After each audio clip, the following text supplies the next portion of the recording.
All right, back for another deep dive. Today we're looking at some pretty wild stuff that happened at the Munich Security Conference. Global power plays, shocking statements, you name it. Yeah, I mean, the speed at which things change in global politics is incredible. It's crucial to really pay attention and think critically about what we're seeing and hearing. Right, exactly. So let's start with the conference itself. It's this annual gathering of world leaders and experts, diplomats, all trying to figure out these pressing global security challenges.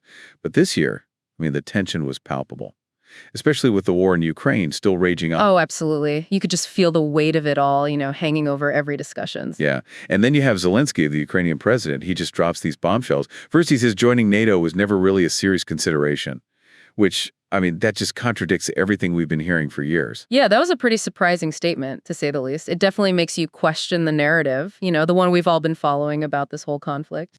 Totally. And then, to make things even more interesting, he says he'll only negotiate directly with Putin. It really makes you wonder what's happening behind closed doors. What's Zelensky's endgame here? Is this a change in strategy or some kind of, tactical maneuver? It's like a puzzle where you only have a few pieces. Yeah, exactly. And then we have our own Vice President, Vance, delivering this speech that some are calling a wrecking ball, aimed right at European governance. He really went after them, saying their biggest enemy is themselves, citing stuff like censorship and democratic backsliding. He didn't hold back at all. Basically accused them of not living up to, the democratic values they claim to champion. Talk about calling someone out on their own turf. Yeah, it was a bold move, no doubt about it. Probably caused some friction, raised some eyebrows, but it definitely highlights that gap that's growing, between the U.S. and its European allies, especially with that America First approach to foreign policy. It's kind of like watching a slow-motion train wreck. Yeah, I guess you could say that. And who knows what the long-term consequences of that will be. It could really destabilize things. And then to top it off, Vance goes and accuses the Wall Street Journal of making up a story about him threatening military action against Russia. Wow. Those accusations of fake news are always a big deal, especially these days. Makes you question what information you can trust, right? Like, is anyone telling the truth? Yeah, exactly. It's like we're in this hall of mirrors, can't tell what's real and what's not. And it just adds to the tension between, the government and the press, which, let's face it, wasn't exactly great to begin with. It makes you worry about freedom of the press, the public's right to know what's going on. The Wall Street Journal's sticking to their story, but you could just feel the tension in the air. It really highlights how tricky it is to navigate information in the digital age, doesn't it? You got to be careful, really think critically about your sources. Okay, so let's switch gears for a second and talk about India's Foreign Minister, Jaishankar. He gave this incredibly powerful speech, basically calling out the European elite. Yeah, he didn't mince words. He was basically saying, hey, you don't get to decide what democracy looks like for the rest of us, accusing them of hypocrisy, especially with their whole custodians of democracy thing. He basically told them to check their privilege. Yeah, you could put it that way. But it also shows how non-Western powers are becoming more assertive, on the global stage. They're not content to just follow the West's lead anymore. They want a seat at the table. It's like a wake-up call. The balance of power is shifting, and the old rules, well, they don't apply anymore. Right. What we're seeing is the emergence of this multipolar world, multiple centers of power, all competing for influence. And then you have these shocking statements, like from Senator Lindsey Graham. He actually praised the Ukrainian war effort, saying not one American has died defending Ukraine. Seriously.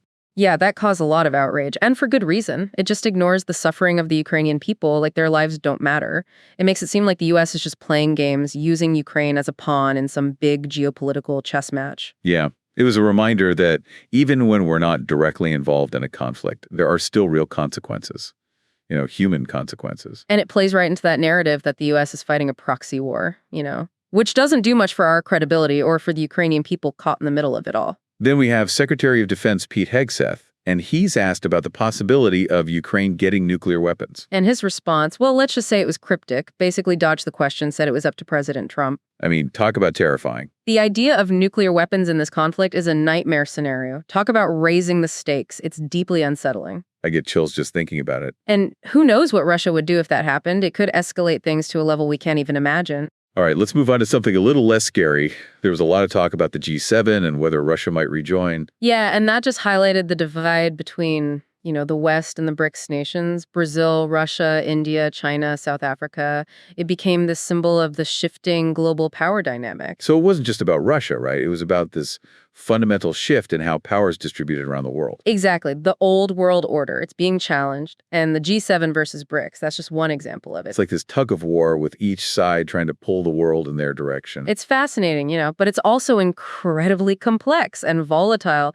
And who knows what their outcome will be. The stakes are just incredibly high. So where do we go from here? What are the key takeaways from all of this? Well, the Munich Security Conference was basically a snapshot of a world that's in transition. Alliances are shifting, things we took for granted are crumbling, the balance of power is changing, and we're moving towards a multipolar world with all the implications that come with it. What does that mean for smaller nations, the ones trying to navigate this new landscape? It's a more complex world for them, that's for sure. They can't rely on traditional alliances, so they might need to find new partners to protect their interests. Like trying to sail a ship through uncharted waters. You got it. Can you give us some examples? Well, look at the pressure European countries are facing. They're stuck between their ties with the U.S. and the growing influence of, say, China and Russia. So a lot of tough decisions ahead. Absolutely. And the decisions they make now will have consequences for years to come. This deep dive has already been pretty wild, and we've only just scratched the surface. So much more to unpack. Still with us for part 2. Yeah, wild's a good word for it, and we're just getting started unpacking this whole event. So where do we even go from here? I mean, how do we even begin to understand what these key players are thinking, what their motivations are, their strategies? Well, I think we got to look closer at some of these individual actors, right? It's one thing to talk about the big picture, the shifting landscape, but we need to understand the why behind the actions. Why are they doing what they're doing? Makes sense. Let's start with Zelensky. His comments about NATO, saying it wasn't a serious option and then insisting on talking directly with Putin. What's the strategy there? What's he trying to pull off? It's a calculated move, that's for sure. You got to remember, this guy's under a ton of pressure. He's got to keep the West on his side, manage things at home, and somehow find a way to end this war that's tearing his country apart. So is he trying to, position himself as the peacemaker by downplaying NATO and pushing for these direct talks? Like he's the one willing to do whatever it takes to stop the fighting? It's possible. It could be a way to, appeal to people who are just tired of the war, desperate for a solution. And maybe he thinks this gives him some leverage in future negotiations. It's a risky move, but hey, it could pay off. Yeah, high stakes for sure. Speaking of risky moves, what about Vance's speech? Going after European governance like that, it was bold, maybe even reckless.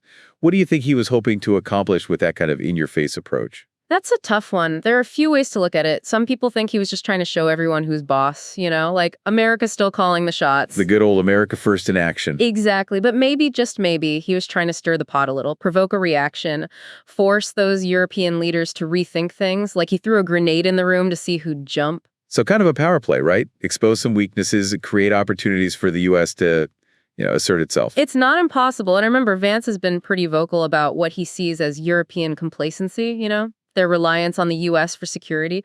This speech could be like the combination of all that frustration, a way to push them to be more self-reliant. Well, he definitely ruffled some feathers. Whether that was a good thing or a bad thing, time will tell. Okay, so let's talk about S. Jaishankar, India's foreign minister. His critique of the West, it was sharp. He accused them of hypocrisy, said they don't get to define democracy for everyone else. Is this what we can expect from non-Western powers going forward? Oh, absolutely. Jaishankar's speech, it's part of a bigger trend. These rising powers like India, they're done being sidelined. They want a real say in how the world works. They're not asking for permission anymore. They're taking it. It feels like a major shift is happening, like a realignment of global power. Is this the start of a new world order where the West isn't in charge anymore? It's definitely possible. The balance is shifting, no doubt about it. And the old rules, they just don't work anymore. We're in a multipolar world now, multiple centers of power, all competing.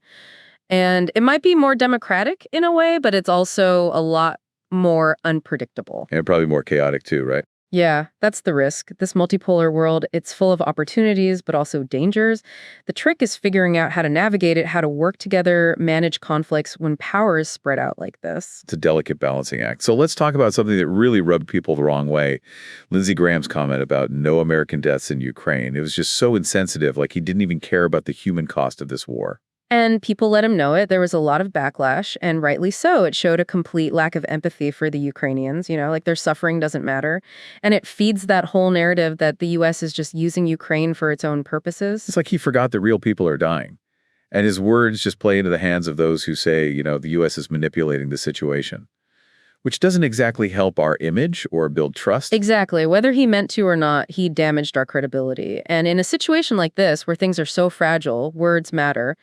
Careless rhetoric can have real consequences. It's a reminder that even in this age of, information warfare, words still have power. They can hurt, they can escalate things. Okay, let's move on to something that's genuinely scary, Pete Hegseth's response about those nuclear weapons for Ukraine.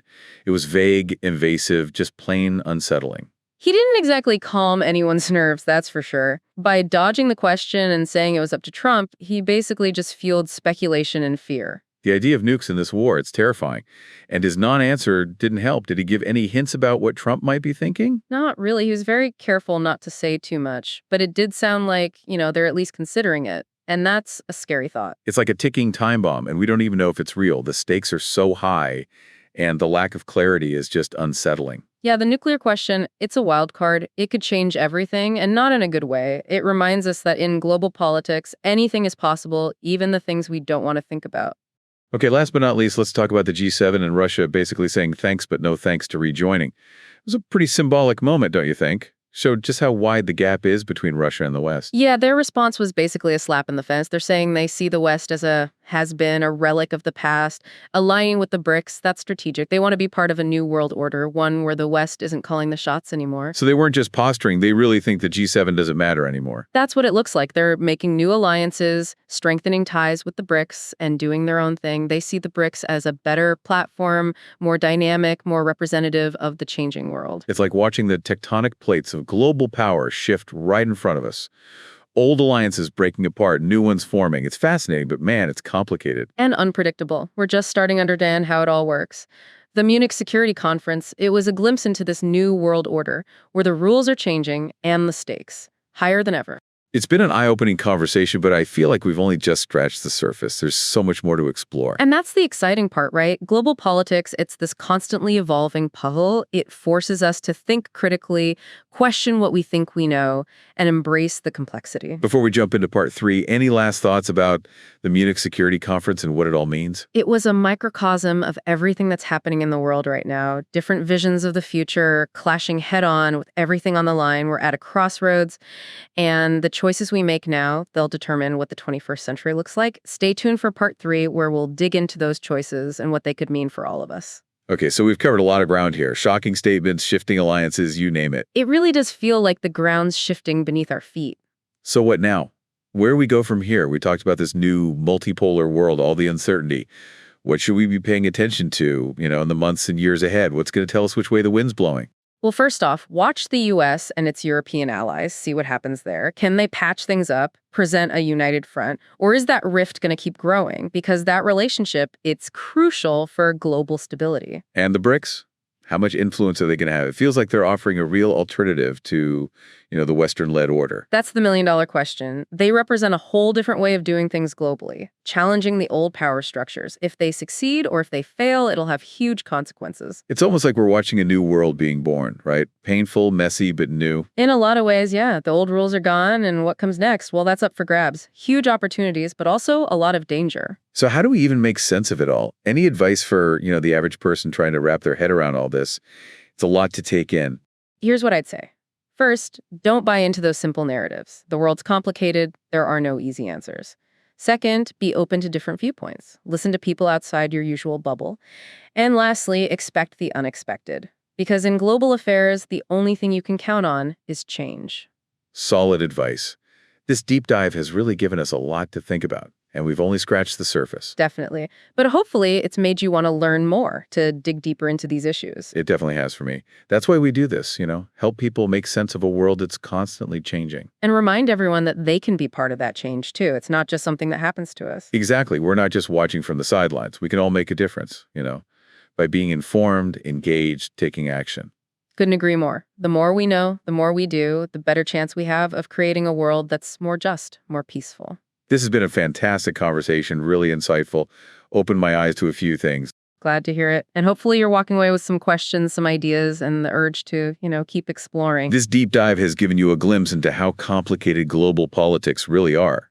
And hopefully, something to think about. Remember, knowledge is power. The more we know, the better prepared we'll be for whatever comes next, good or bad. Well said.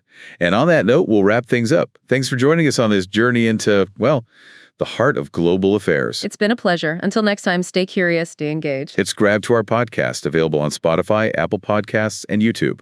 We are here to make things clear. New episodes every day.